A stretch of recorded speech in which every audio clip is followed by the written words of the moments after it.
Bonjour à tous, nouvelle petite vidéo d'informatique. Aujourd'hui une vidéo un peu spéciale puisqu'on va parler de phishing. Et puis j'en profitais pour tester un nouveau format de vidéo. Alors quand on parle de phishing, on ne parle pas d'aller à la pêche aux poissons, mais c'est plutôt la chasse aux pigeons. Donc je vais vous montrer ce que c'est. Alors ça peut se faire surtout par email. Ici je vous mets donc un email que j'ai reçu hier concernant un abonnement de Netflix que je n'ai a priori pas payé. Et du coup je vais vous montrer comment est-ce qu'on peut reconnaître facilement si c'est un email officiel ou si c'est du phishing. Donc déjà le but du phishing c'est d'avoir quelques pigeons qui vont donner en principe leurs coordonnées bancaires.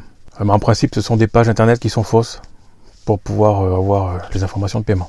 Donc sur cette page soi-disant de Netflix, on peut voir plusieurs choses intéressantes et en fait il y a 3 méthodes assez simples pour reconnaître si c'est du phishing ou pas. Donc la toute première méthode c'est de regarder l'adresse email de l'expéditeur. Donc si vous regardez en haut à gauche, donc déjà le fait qu'il y ait rappel abonnement dans le nom de l'adresse email, ça fait plutôt penser à un titre en fait. Ils auraient dû marquer quelque chose comme service abonnement, vous voyez, quelque chose comme ça. Rappel abonnement, c'est plus le nom, ce serait plus un titre en fait, un titre de page ou un titre de l'email, mais sûrement pas un service communication ou quoi que ce soit. Ensuite, on regarde communication@edspace.net. Donc là, il s'agit de Netflix, et Netflix, c'est pas edspace.net. Donc, ce qui se passe à droite de l'arrobase, c'est le nom de domaine. edspace.net. Ça n'a rien à voir avec netflix.net ou .com, donc déjà, voilà, on peut les éliminer par ça, puisqu'à la base, il aurait dû y avoir, à la place de edspace.net, il devrait mettre @netflix.net par exemple, ou netflix.com, voilà, en fonction du site.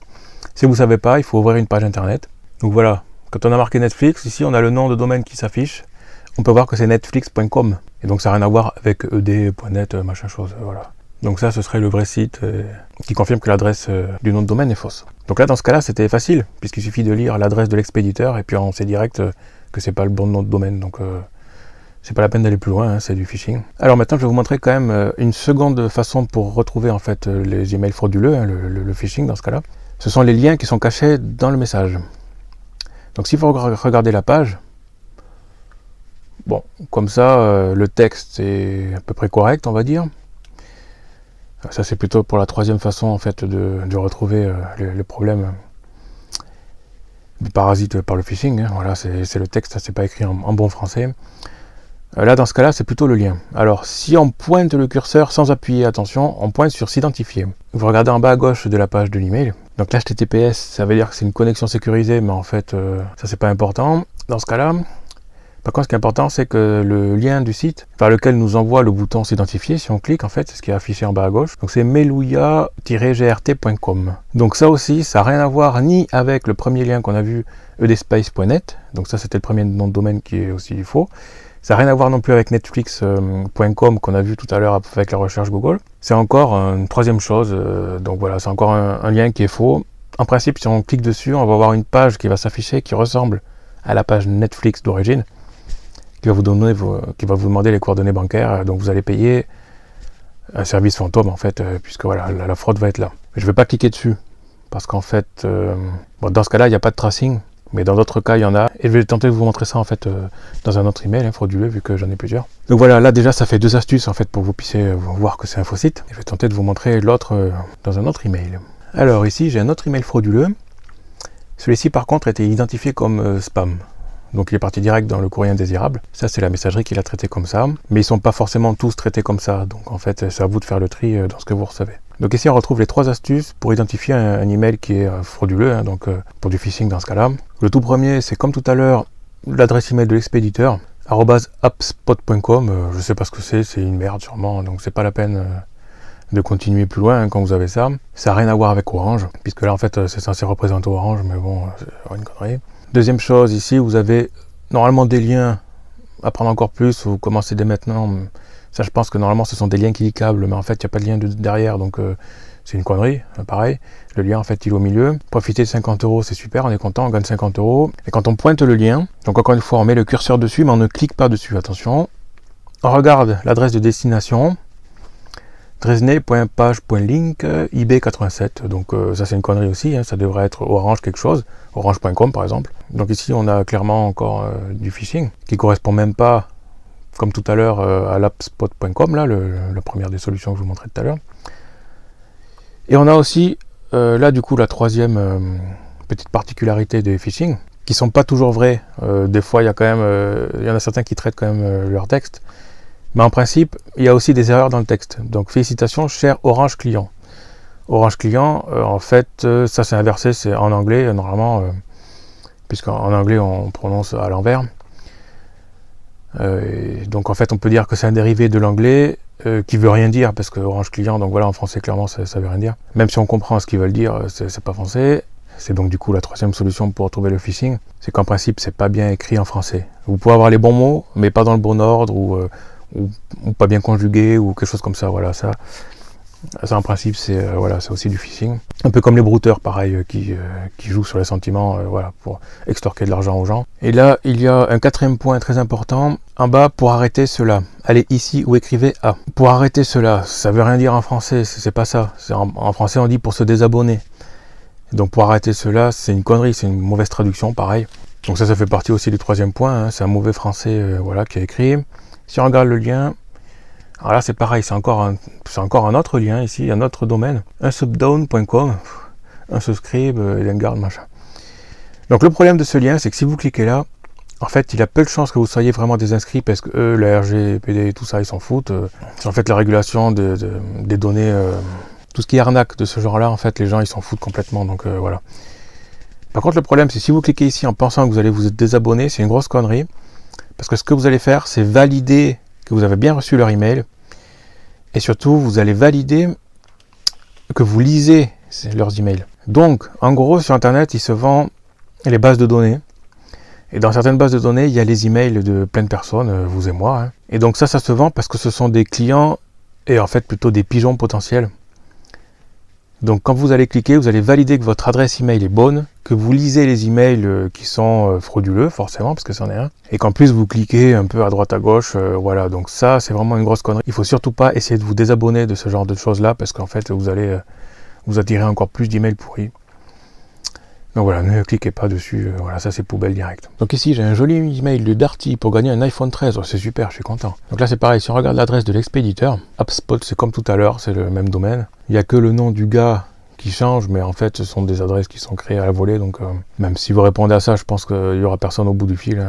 Ils mettent du blabla pour essayer d'accrocher, mais en fait c'est une connerie. Si on clique sur commencer, c'est pareil, on a un lien bizarre, taisin.page.link, c'est une connerie. On peut voir WOQJ, et ici ils se sont plantés, ils ont foutu image border, en fait ça c'est normalement c'est des tags HTML ou un truc comme ça, ça n'a rien à faire là-dedans. Je pense qu'ils se sont plantés dans le lien en fait, juste pour ça quoi. Donc là c'est pareil, on a un appspot.com, ok, oup, machin, bon ça c'est complètement bidon, cliquez jamais sur ces trucs là. Amazon, oh, je suis content, HubSpot encore, donc là voilà, vous pouvez baigner direct, parce que de toute façon, ceux-là de toute façon sont partis dans le spam, mais c'est juste pour vous montrer un peu la structure, comment est-ce que ces tentatives de phishing sont structurées, pour que vous puissiez reconnaître comme ça le premier coup d'œil, hop là, tiens, ça c'est une connerie, poubelle quoi. Disponible pour cet email tout uniquement. Donc en fait, normalement, ça je pense que c'est des balises pour appeler une base de données, et en fait, en fonction de l'adresse du destinataire, normalement, ça doit se mettre à jour avec les coordonnées qui sont rentrées dans la base de données, mais je pense que ça a foiré en fait leur lien. Alors ici, on retombe sur quelque chose d'intéressant. Ici, c'est censé représenter le Crédit Agricole et Securipass, en fait, le système de sécurité renforcée où vous rentrez une sorte de code PIN. Si on regarde l'adresse email de l'expéditeur, c'est pareil. Ça n'a rien à voir avec Crédit Agricole. La deuxième chose, le lien, c'est un bit.ly. Donc il y a ça pour plein de choses, hein, des liens raccourcis pour plein de choses comme ça. Et ici, on a la troisième chose dont je vous parlais tout à l'heure, c'est quand le texte est en mauvais français. Pour répondre aux normes techniques, ok, de réglementation, là en fait, gros souci de français, il n'y a pas d'accent, donc en principe, pas d'accent, c'est l'anglais, hein, qu'ils n'utilisent pas d'accent. Donc notre système a détecté, alors là aussi c'est pareil, ça pique les yeux, donc il n'y a pas d'accent, il n'y a pas de ponctuation, donc il n'y a pas de point, de virgule. Notre système a détecté, donc il n'y a pas d'accent sur le A, mais détecté, c'est pas ER, hein, c'est un E normalement. Il faut faire échouer l'activation, car à chaque étape, un code. Ça c'est pas français. Alors une petite dernière pour la route, cette fois c'est une tentative de phishing concernant PayPal. Donc il y a une forte probabilité pour qu'il vous demande la carte bancaire une fois sur la page de phishing. Donc déjà on peut voir comme dans le premier cas, ici l'adresse email de l'expéditeur, ça veut rien du tout, mise en store, je sais pas ce que c'est. Donc ça n'a rien à voir avec PayPal, à la place il y aurait paypal.com, ok. Ensuite seconde chose, le lien, connectez-vous. On regarde le lien, vérification, speedy, ddns.net. Si on regarde aide et contacts, information, l'application, il n'y a pas de lien. Donc ça, ok, normalement il y aura un lien, une fac, un truc comme ça. Là, il n'y a pas de lien cliquable, hein, c'est juste du texte. Donc ça, c'est pas normal. Puisque normalement, pour une boîte sérieuse, on va dire, il y a un lien qui est dedans. Bonjour, l'adresse email. Donc déjà, c'est pas nominatif, c'est bizarre, déjà, pour commencer. Cher client, ils savent même pas si on est un homme, une femme ou autre. Voilà, on va dire, c'est générique, quoi. C'est pas ciblé vers quelqu'un en particulier. En vue de la mise à jour, mise avec un S, bon, sous peine de la restriction, c'est pas très français non plus. Donc voilà, quand on lit ça, bon. Donc là c'est pareil, il n'y a pas d'accent à A, il n'y a pas d'accent. Il y en a un juste au-dessus, vous devez impérativement, et ici, il n'y en a pas. Donc ça veut dire que c'est pas le bon A qui est utilisé, hein, simplement. Donc ça c'est une faute de français. Bon, ça peut arriver, mais en principe c'est quand les gens écrivent, quoi. Quand ce sont des messages sérieux, ils sont vérifiés, il y a un correcteur d'orthographe qui fait qu'en fait il n'y a pas ces fautes-là, quoi. C'est pas normal d'avoir ce genre de fautes-là dans un message officiel. Donc là, on retrouve bien les trois manières de repérer en fait les emails frauduleux, hein, les tentatives de phishing, c'est ça. Maintenant, qu'est-ce qu'on fait de ces emails-là? Puisqu'en fait, le but, c'est d'éviter qu'un maximum de personnes se fassent arnaquer. Donc c'est pour ça déjà que je vous fais cette vidéo-là, pour essayer de vous montrer en fait comment repérer à peu près quels sont les emails pourris, en fait, ceux qu'il faut dégager. Donc celui-là, il n'a pas été filtré par messagerie, hein, donc il est passé comme étant un email officiel, on va dire. Donc on va dans courrier indésirable. On pourrait mettre courrier indésirable, mais ce n'est pas vraiment le cas. C'est pire que ça, en fait, c'est un hameçonnage. Hameçonnage, c'est le mot en français en fait pour phishing. Parce que là, c'est pas juste de la pub et tout dont on se fout, donc ce serait l'indésirable, ça, ok. Mais là, c'est pire, parce que là, en fait, on peut prendre votre argent, quoi. Donc vous pouvez perdre beaucoup. Donc ça, c'est vraiment, il faut le déclarer en tant qu'hameçonnage, hein. Donc vous cliquez là-dessus, on le signale, et puis voilà.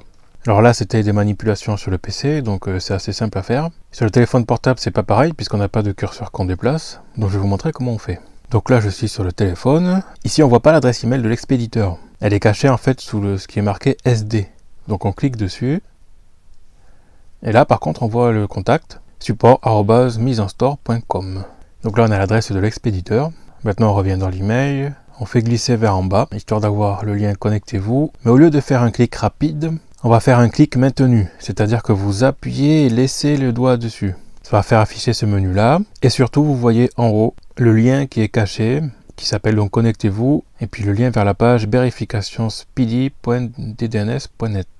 Alors, une toute dernière chose, une petite explication complémentaire. Ceci, vous connaissez tous, hein, c'est l'ancêtre des emails. C'est un courrier, vous pouvez marquer ici devant l'adresse du destinataire, et derrière, vous mettez la vôtre, c'est l'expéditeur.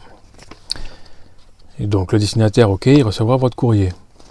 Derrière, c'est si jamais le courrier se perd, il vous reviendra. Donc c'est l'expéditeur. Mais qu'est-ce qui vous empêche de marquer derrière ici l'adresse du voisin? Si le courrier se perd, il reviendra à votre voisin. Mais il n'y a rien qui vous en empêche. Même s'il ne faut pas le faire, il n'y a rien qui vous en empêche. Ça se fait aussi avec les emails. Ça s'appelle l'email spoofing. C'est-à-dire que vous pouvez avoir en fait quelqu'un qui envoie un email, mais dont l'adresse de l'expéditeur serait fausse. Elle a été usurpée par quelqu'un d'autre. Donc en gros, vous pouvez très bien recevoir un email avec mon nom en tant qu'expéditeur, mais c'est pas moi qui vous écris. Donc c'est une méthode utilisée pour envoyer des faux emails à travers des emails qui existent vraiment. Et donc pour faire croire que c'est un de vos contacts qui vous envoie le courrier, mais en fait c'est pas le cas. Donc d'une manière générale, si vous recevez un email et qu'il n'y a aucun texte dedans ou qu'il n'y a que juste un lien, vous ne cliquez pas sur le lien. Si l'expéditeur ne vous explique pas ce que c'est ni rien, ne cliquez pas sur un email, même si c'est quelqu'un qui vient de vos contacts. Parce que ça peut très bien être déjà un email qui a été piraté ou de l'email spoofing. Donc quelqu'un qui utiliserait son adresse, l'usurpation d'identité en fait, c'est utiliser son adresse en tant qu'expéditeur, mais en fait c'est faux. Donc voilà, j'espère que ça vous aura intéressé, que ça vous a apporté des petites choses. Surtout faites très très attention sur internet, il y a toujours des gens qui vont essayer de vous arnaquer, de vous plumer, de prendre votre argent, faites attention. Voilà pour cette petite vidéo, à plus.